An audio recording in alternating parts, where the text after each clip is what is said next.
Thank you, Michael and Michael, for the nice introduction. So Pastor Mike mentioned that I live in Valley Stream, the next town over from him. My parents live right nearby our house. It's only about 250 feet away. My brothers live nearby, so we see them all the time. My wife's family, however, lives in the West Coast. So we went to see them last August, and we were driving between one family and another on the long stretch of road between California and Nevada. And I was talking about how nice it would be if we could go back and see all of our friends in Babylon. And practically at the same time, I got a call from Pastor Mike. And he said, "How would you like to come and preach for me?" And I said, "Look at that. It's the answer right there." So as I mentioned to Sister Ruth Vidas this morning, I'm here to preach, and I have two presentations in the morning and in the afternoon. But really, that's just an excuse to come and see everybody. So we're very, very happy to be here. When we pulled into the parking lot and we're walking into that back door, by the kitchen, I said, "It feels like we're home." And we have a few dozen of our friends here, so we're very happy for the opportunity to be here. When Pastor Mike called me, I happened to be in the middle of a 6-part series on the small prophetic book at the end of the Old Testament called Habakkuk, depending on how you like to say it. So I'm going to try to condense 6 parts into one, because I think if we can get a survey of the whole book, it comes out with a really nifty practical application that we can all put into practice in this chaotic world. So that's what I want to take a look at. How can we relate to all the problems and injustice and craziness that we see in our world and keep a cool head? Please take a look at the letter or the prophetic book of Habakkuk towards the end of the Old Testament. Now, while you're turning there, let me give you a little background.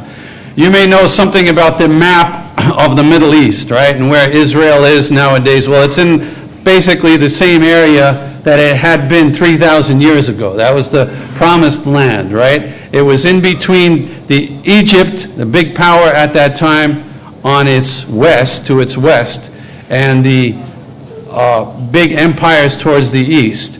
Israel was never really the biggest among the group, right? There was a period of time after King David passed away when David had consolidated the kingdom and it was at its height, the height of its power. His son Solomon took over in his place. He built up palaces and the temple, of course. So that was when Israel was at its heyday. Most of the time it was the small fry in between the big powers. Egypt, as I said, to the west earlier, the Sumerian Empire, the Babylonian Empire, and the Assyrian Empire. You may have heard of some of them.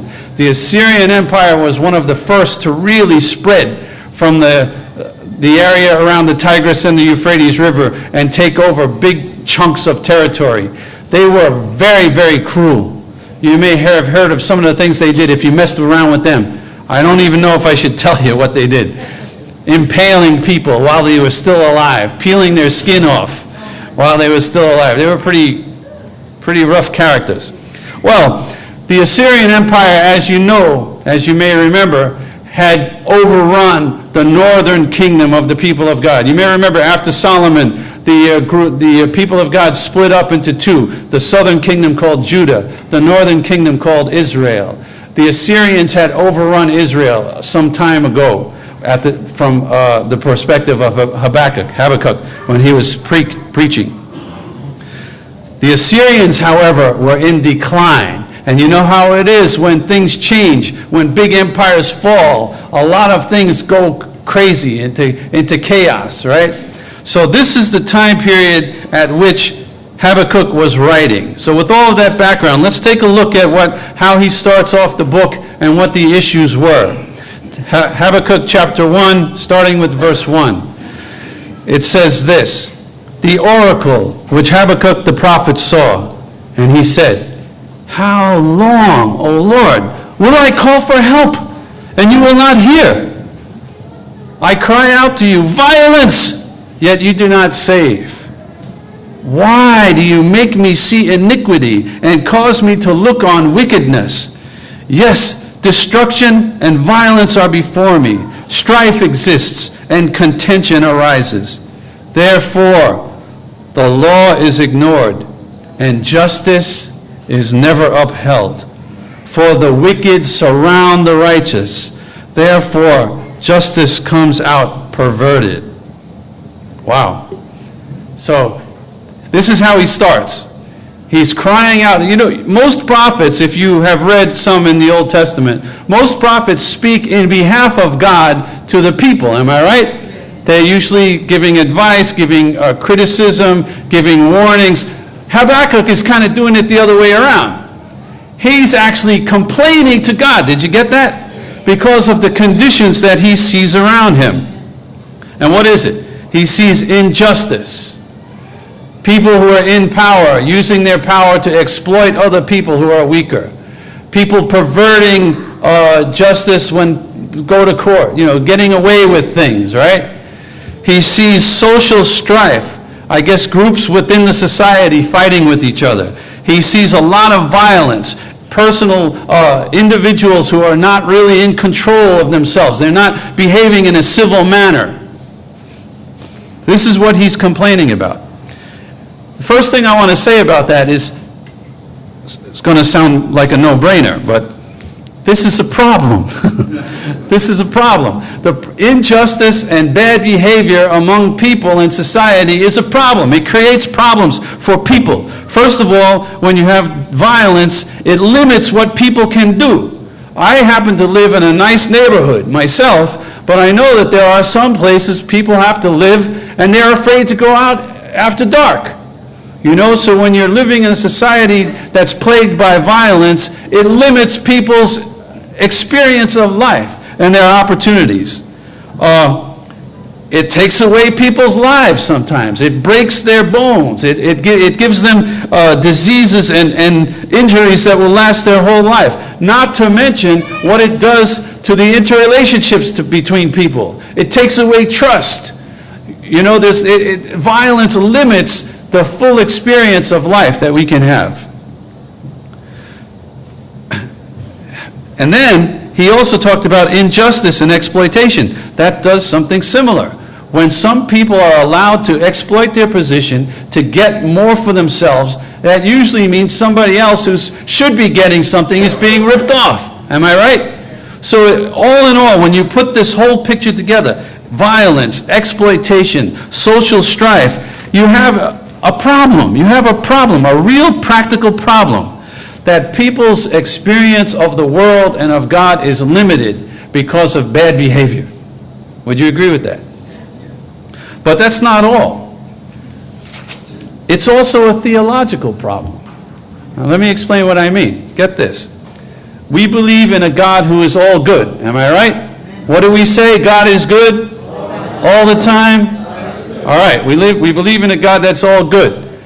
We claim that we believe in a God who's all powerful. If that's so, if you put those two things together, then why is there evil? Why is there injustice? So it's not just a practical problem that Habakkuk is complaining about. He's complaining about a theological problem, something that you have to come to grips with. How could it be that Habakkuk 2,600 years ago, among the people of God, right? And this is not like it is nowadays. We live in a nation of what's known as a pluralist nation, right? You have all different types of religions mixed together. You have certain people who don't even believe in anything, right? So it's not like it's one homogeneous group. But when Habakkuk wrote his dissertation, whatever you want to call it, that was when everybody was supposed to be friends with God, right? And yet, he's seeing all these problems right among the people who are claimed to follow the Creator. So it's a theological problem. Habakkuk sees it. It's implied in what he says. Am I not right? He says, how could this be, God? How come you let this stuff happen? This is a theological problem. You know what? For us, it's even a worse problem. You know why? Because we're 2,600 years later, and it's still happening. Not only that, It's a more difficult theological problem for us because Jesus has already come. You see? Jesus the Messiah, who was here to set things right, who said the kingdom of God is among you. You remember that? 2,000 years ago. What is going on? This is a problem not just for Habakkuk, but for us, because things in the world are still not fixed. Now, I'm going to get to that. Remember, I'm going to try to cover a lot of different overview of Habakkuk, so I'm going to move fast. I'm going to get to that in a minute, but I want you to go back up to the passage that we read already, and I want you to notice some things that you may not have really brought to consciousness. Listen to the way Habakkuk talks to God. He says to God in verse 2, "How long will I call for help, and yet you will not hear? I'm saying violence, yet you don't do anything." And then, get this, in verse 3, he says, "Why do you make me see iniquity?" You see what Habakkuk is doing here? He's almost making himself out more righteous than God. Do you get it? He's asking God, first of all, why aren't you doing anything about it? How come I have to look at all of this stuff? As if God doesn't have a problem. As if Habakkuk is telling God about something that God doesn't know about. You follow what I'm saying? So he cries out to God. He, in a subtle way, in a backhanded way, he's rebuking God. It's there. Am I right? Yeah, this is very interesting when you think about it. What is God going to do about that attitude? Can you guess? You know what? It doesn't seem like God has a problem with that. It doesn't seem like God has a problem with Habakkuk or any of us when we complain and ask questions. Here, I'll tell you why. Let's look at the following passage. He doesn't say anything about it. In verse 5, God starts to answer Habakkuk's complaint. He doesn't say, "Hey, watch your mouth." You know? He doesn't say, "Hey, chill out. Who are you to tell me what I should think?" He doesn't say any of that. But listen to what he says. We'll read the passage first. But I just want to point out that he does not rebuke Habakkuk for complaining. This is what he says. Verse 5. God's answer, he says, "Look around the nations, observe, be astonished, wonder, because I am doing something in your day you would not believe if you were told. Behold, I am raising up the Chaldeans." That's another name for who we call the Babylonians. "I am raising up the Chaldeans, that fierce and impetuous people who march throughout the earth to seize dwelling places which are not theirs. They are dreaded and feared.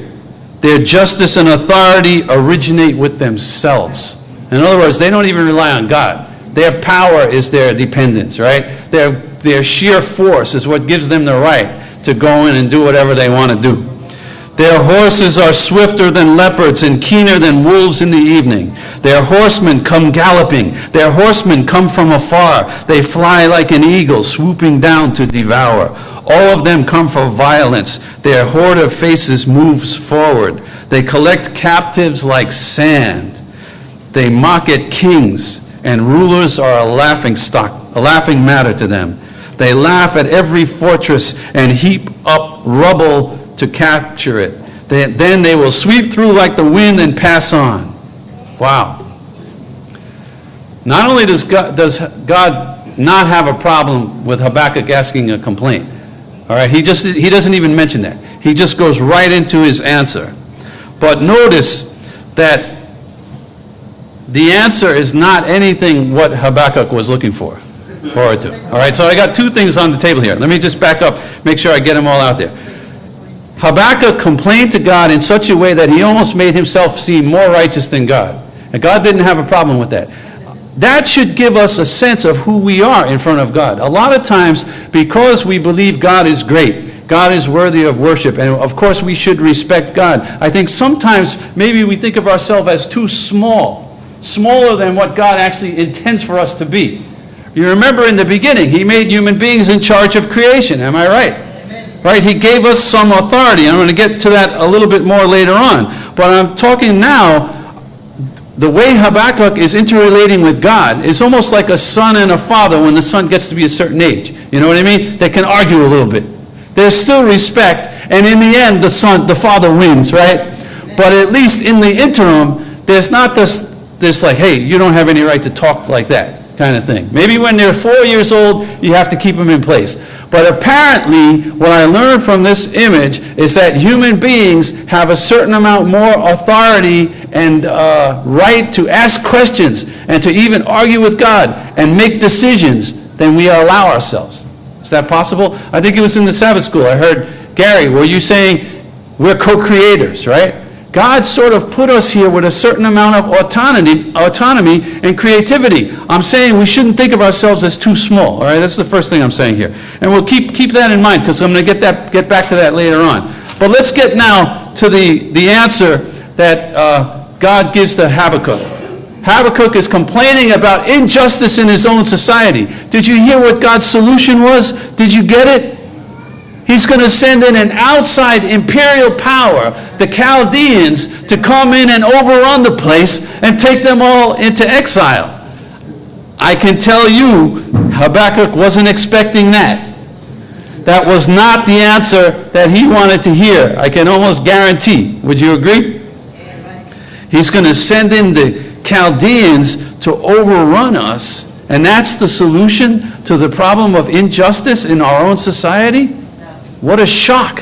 What a surprise and a shock that must have been to Habakkuk. So here's the picture we're developing. And like I said, I'm going fast, right? Because I want to try to do justice to the whole book. Habakkuk is acknowledging and highlighting the problem of injustice. He's asking God, what are you going to do about it? The answer he gets is not what he expected. Now, here's the thing that is interesting to me. When we think about injustice, and I'm sure when I read those first 4 verses right at the beginning, weren't you thinking about nowadays too? Don't the same set of descriptions fit where we're at now in the world? Injustice, oppression, division, violence, nobody really acting appropriately towards each other, very few.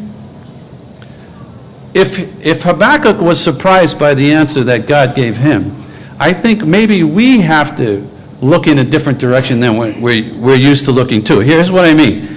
We think about God as all-powerful and almighty, as I said before, and all good. And we often talk about God getting involved in the world and getting involved in people's lives as if God is some kind of a magician who can just wave a magic wand and fix everything up. Am I right? Don't we have sort of assumptions like that in our mind? Maybe we don't say it out in those terms, but I think we have this idea that, yeah, God can do anything he wants whenever he wants. But here's the question. If there was injustice 3,000 years ago, and there was injustice 2,600 years ago when Habakkuk wrote, if there was injustice 2,000 years ago when Jesus came to the earth and supposedly fixed it, right? And there's still injustice now, 2,000 years later. Maybe we have to question the assumption that God can just wave a magic wand and fix everything. All right? You get what I'm saying? I'm looking at reality for what it is, and I'm trying to put these 3 pieces together. Injustice still exists after thousands of years. We believe God is altogether good, and if he could do something, he would. And yet, at the same time, we think he's all-powerful and can just wave a wand and fix everything. Well, if all 3 of those premises are true, then what's the problem? You follow what I'm saying? If all 3 of those premises are true, then how could it be that God just lets things go on and on and on and on? What I would like to suggest to you, and this might be shocking and surprising to you, the same way that the answer that God gave Habakkuk was shocking and surprising to him, is maybe God built something into the system of the world. Maybe when God designed and created the world, there's something that he embedded in it, the nature of the world itself, that prevents him, even God, from coming in and waving a magic wand and fixing everything. All right? This is my observation. This is my thesis. I'm going to make the observation that when you think about events in the world, when we think about all these things we've been talking about, injustice, people ripping people off, people paying money under the table to politicians, all the different ways of the world that are wrong, I got a question for you. Is God the one doing that?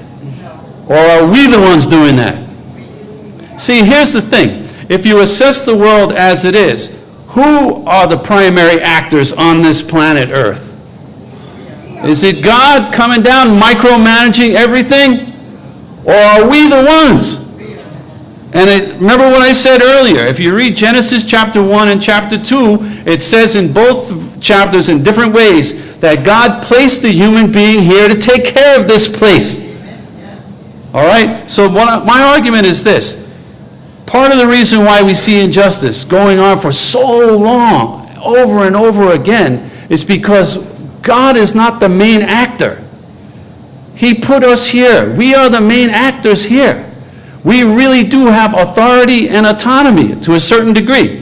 Now, that doesn't mean God doesn't get involved at all. And I'm going to talk in a minute how I believe God does intervene in the world. But what I wanted to point out first as I pondered this issue of injustice and asking the same question that Habakkuk asked 2,600 years ago, what's going on, God? As I ponder this question, it seems to me that the main reason why there's injustice is because we haven't gotten our act together yet. And we're the ones who are put in charge here. Apparently, it must be the case that when God gave human beings the authority over the planet, he wasn't intending to come and overrun our authority and override it every time we're about to do something wrong. This is what I see happening here. Why would he do that? If I was an artist or something, or a creator, an inventor, and I had a plan for a machine, or a plan for a canvas, or an architectural design for a building, why would I establish the plan, put it in action, and then override it? You follow what I'm saying? So my theme here is this. It's complicated. It's complicated. It's more complicated than we really imagine. We like to think God can just say a word and fix everything. But apparently that's not the case. Because if it was the case, he would have done it. You got it. He would have done it a long time ago. So I'm trying to figure out what could be going on. And I have to keep coming back to the idea that he put us in charge. He wants to get us to work with it. Remember what I said earlier about how we should view ourselves? Like I said it earlier in the presentation, that God doesn't have a problem with us if we argue with him, apparently, right? We might want to say, hey, you shouldn't argue with God, you know? But God seems to be cool with that, right? Why? Because maybe he treats us as autonomous individuals that have certain rights and privileges, right? More rights and privileges than we even allow ourselves because we're trying to do the right thing. You get what I'm saying? Well, here it's the same theme. God put human beings in charge of the planet. Maybe we need to finally get it in our heads that that's our role. We really do have effect in the real world. That's what I'm trying to say. Now, at the same time, as we're going to look more at the book of Habakkuk, the prophets do promise that God will work. So there is that vision that God is involved too. You know, I'm not saying that he just leaves us all to ourselves. And I'm not saying that. That's the God of what they call the deists. You heard of that? There's different forms of thinking about God. One form that was popular like in the 17th, 18th, and 19th century was called deism. That was the idea that God created the world, he designed it to run according to laws, and he wound it up and let it go, and he said, okay, you're on your own. I'm not saying that. To a certain degree in everyday life, it's like that though. I'm not saying God leaves us all together alone. I want to talk in a minute about how he gets involved. But for now, I'm just saying that the prophets do promise that history is moving somewhere, right? God doesn't just, but the way that history is moving is not by God just waving a magic wand. The way God wants to work in this real world is by working through us. So with that in mind, how does God influence us? Take a look at John chapter 4. Now I'm going outside of Habakkuk, I realize that, but we're working with the themes that the book of Habakkuk raised. If God is not getting involved in the world by just waving a magic wand, intervening every time there's a problem, then how does he want to get involved? If God put us in charge of the place and really gave us that authority, and if our actions really make a difference, then how is God going to influence the world? Two verses in the book of John I want to link together to develop this idea. In John chapter 4, You know the story. Jesus is moving from Judea back up to, I can't think of the Galilee, up in the north, and he has to pass through Samaria, which is not a common thing in those days. The Jewish people tried to avoid that. They didn't get along very well with the Samaritans. So you know the story. He's sitting at the well. His disciples go into town to buy food. A Samaritan woman comes. They start having this conversation. In verse 22 and 24, this is what Jesus says. They're having a theological conversation, and he says to the woman, "You worship what you do not even know," meaning the Samaritans. You don't even have a clear picture of what you're talking about. We, meaning the Jewish people, worship what we do know, for the salvation comes from the Jews. But then he goes on to explain. He says, "But there is an hour coming, and now has arrived, when the true worshipers will worship the Father in spirit and in truth. For such people the Father seeks to be his worshipers." Then he says this. He says, "God is a spirit," or God is spirit. "And those who worship him must worship in spirit and in truth." Now take that, keep that in mind. Go to chapter 6, please. John chapter 6. And watch what else Jesus says in a similar vein here. John chapter 6 and verse 63. Again, he's in the middle of another conversation, but he says of something very interesting. He says this, "It is the Spirit who gives life. The flesh profits nothing." And then he says, "The words that I have spoken to you are spirit and are life." All right, so this is my contention. God made a real world, real human beings, real choices, real cause and effect processes. If we do good things, if we make good choices, good things happen. If we make bad choices, bad things happen.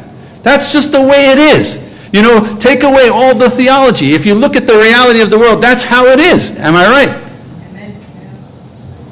But how does God get involved? It says God is a spirit. How does God get involved? God gets involved through his words. God gets involved through his teachings. I would have to say that the main way that God intends to intervene in the world from the beginning is not by waving a magic wand to fix every time we make a mistake. The way God gets involved is by giving us words, giving us inspiration, giving us new vision, giving us true vision, giving us right values so that we change. So that we change and we do the right thing. Because after all, we're the ones put in charge. You got it. You follow what I'm trying to say? Now, if my system is correct, if you can accept that for a minute at least, then think about the question I asked. Why is there injustice carrying on in the world for thousands of years? Because it's complicated to get us who have real effect in the world to become responsible. That's the way I see it. Things are rolling along, and God is dealing with a very complex situation. He's trying to grow the human race up. It's not easy. Apparently, it's not even easy for God. Take a look back at Habakkuk, however you'd like to say it. Chapter 2. So we saw already in chapter 1, Habakkuk starts off the issue. He's complaining to God about injustice. God then says, okay, you have a problem with what I'm doing? Well, here's what I'm going to do next. I'm going to send the Babylonians in. They're going to overrun the place. In the long run, though, in chapter 2, God promises, hey, don't worry, I'm going to take care of things. Verse 4, behold, as for the proud, this is chapter 2, Habakkuk. Behold, as for the proud one, his soul is not right within him, etc. And he goes through the whole chapter and he says what he's going to do. But there's the climax statement, which I love, in verse 14 of chapter 2, verse 14. For the earth will be filled with the knowledge of the glory of the Lord as the waters cover the sea. In other words, God is working. He hasn't given up. He hasn't gone to sleep. He hasn't forgotten about us. He's working. It's taking time, but he's working. And in the long run, he gives us the promise that at one point in history, the knowledge of the glory of the Lord will cover the land just as waters cover the sea. And in the context, the glory of the Lord must mean justice. It must mean the time when righteousness and holiness and goodness flood the earth. So God hasn't given up. The picture is there. And this is what I want us to see. If I have to, I'm starting to pull it together. Not quite there yet, but I'm starting. What I get from reading the overview of the letter to Habakkuk, the prophecy of Habakkuk, is that we live in a real world with many actors, not just one. And therefore it's complicated. God is working with a complex situation. Even for God, things are not simple. He doesn't just snap his finger. History is rolling along, and it's taking a long time. So my question is, what do we do while we're in this rolling process? What do we do? How should we feel? In chapter 2 and verse 4, I didn't read the rest of that. It says this, "Behold, as for the proud one, his soul is not right within him." But, he contrasts it, he says, "the righteous will live by his faith." In this context, what it means is, yes, Habakkuk, you're living in a crazy world. You got a lot of people doing the wrong things. The wicked people are doing one thing, but the righteous should be faithful. So that's what we do. We're in this long process of history, unraveling to that beautiful ending that we all hope for. What do we do in the meanwhile? We, at least, have to be faithful. We, at least, have to do the right thing. We have to stand for justice. We have to manage our lives in holiness and goodness. Amen? All right, so that's what we do.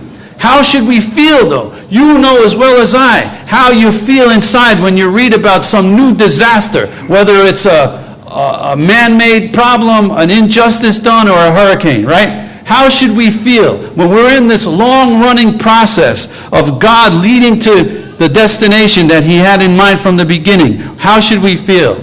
Check out Habakkuk chapter 3.